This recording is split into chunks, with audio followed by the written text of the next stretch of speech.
अस्सलामु अलैकुम, मैं हूँ सलवा स्नैन। आप देख रहे हैं जोर न्यूज़ HD। आइए नजर डालते हैं आज की अहम खबरों पर। खबर शामिल करते हैं सियालकोट से। हमारे नुमाइंदे मोहम्मद इरफान की रिपोर्ट के मुताबिक थाना सतराह के इलाका में पुलिस के जुराइम पेश अनासर के साथ मुठभेड़, कांस्टेबल जख्मी। तफसीलात के मुताबिक थाना सतराह यूसी सकवाड़ ने मौजा झरावाला के करीब नाका लगा रखा था।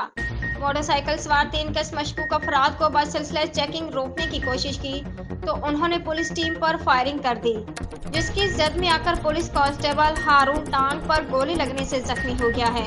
वकुआ की इतला मिलने पर DPO सियालकोट मोहम्मद हसन इकबाल खुद मौका पर पहुंच गए हैं। जख्मी कांस्टेबल को बराए इलाज मालजा अस्पताल मुंतकिल कर दिया गया है। DPO की हिदायत पर पुलिस की भारी नफरी और एलियट फोर्स की टीमों ने इलाका को घेरे में लेकर फरार मुलजमान की तलाश शुरू कर दी है। DPO मोहम्मद हसन इकबाल ने कहा है कि पुलिस जवान पर फायरिंग के वाक़े में मुलव्विस मुलजमान को जल्द अज जल्द गिरफ्तार करके कानून के कटहरे में खड़ा किया जाएगा और इंसाफ के तकाजों को पूरा किया जाएगा।